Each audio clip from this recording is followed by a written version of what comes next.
This is an ancient Tibetan text. It's called Recognizing the True Nature of Mind, 8 Verses of Empirical Insight. It was written by Sakyapandita Kungegyaltsen. Sakyapandita was born in 1182, died in 1251. I would guess this text was written in the early part of the 13th century, that is the early 1200s. It was translated from the Tibetan by Jamyang Tsultrim Lopon and massaged a little bit by Bob Harris. It starts, homage to the root guru and to Manjushri. This path is taught by the Buddha to a fortunate few. It guides the mind to definitive happiness. It eliminates the tangled growth of clinging on to self and transcends the ocean of suffering.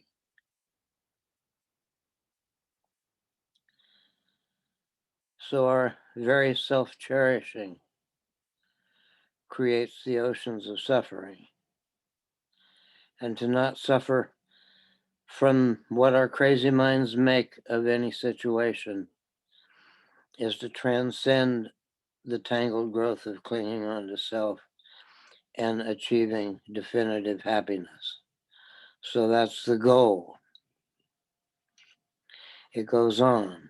The tamed mind itself is difficult to attain for those distracted by external appearances. Everybody has a mind, and as the Kid Guru in 1973 said, mind is a jumbo problem. And indeed it is. Because we get distracted by the external world and our minds go to strange places as a result. When the mind excels in paying attention to its object, mind achieves a state of pacification by paying close attention to its objects. When mind excels in paying attention to its object, it eliminates the clinging to the object. The usual object of the 40-some standard meditations is the meditation on the breath. This is very useful in that the breath is the key to life. The breath comes and goes mostly without our interference at all. If we do breathing exercises, they better be the right ones.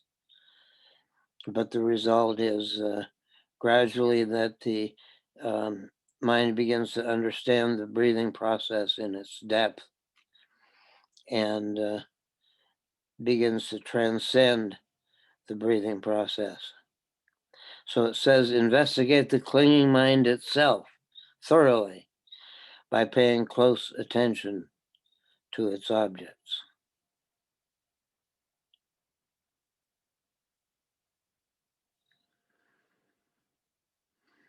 So we pacify the running hither and yon of the mind and achieve the state of pacification.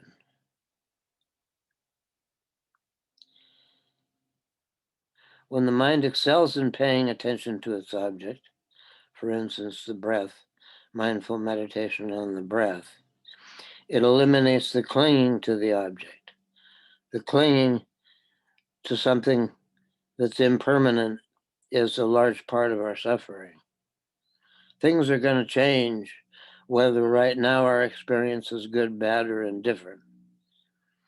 In the next moment, it'll be different again. When the mind excels in paying attention to its object, it eliminates the clinging to the object. Then investigate the clinging mind itself thoroughly after a full investigation of the object. So we're no longer clinging to the object, and then we look directly at the clinging of mind.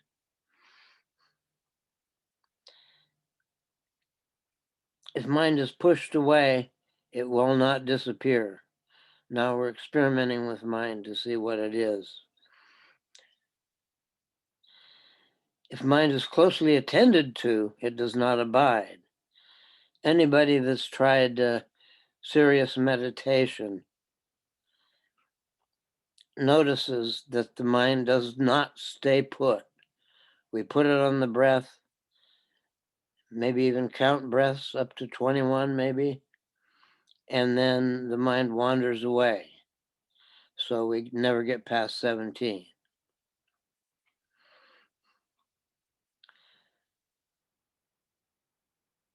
So it does not disappear if pushed away either. Can't get rid of mind. Mind is something we're born with. We bring something in when we're born. The nature of mind is such that it does not exist under a thorough analysis. Now, this reminds of Nagarjuna and his Mula Madhyamika Karika, which deconstructs any notions you might have that something exists in reality. The appearances of samsara are not real. It's an illusion. It's a dream. Waking from the dream is something that's a definite goal of the spiritual life. So thoroughly analyzing the manifestations of mind brings us to the conclusion that mind doesn't really exist except as an apparition, an appearance. So it's appearance emptiness. If mind clings even slightly, it remains in the state of bondage. We're trapped in the cage that we ourselves have built. And then there's another layer of cage that's what the culture around us has built by influencing us in ways that are non-conducive to our well-being. If the nature of mind is realized, mind is certainly released from all bondage. And that's the promise that keeps us mindfully meditating in the hope that we'll reach the nature of mind and realize what it is. I will not follow mind further since I recognize the nature of mind. In the past, my mind was heavily intoxicated by the external world due to lack of understanding of this nature of mind. Whoever recognizes mind as an insubstantial phenomenon will ascertain the suffering of mind to be equally insubstantial.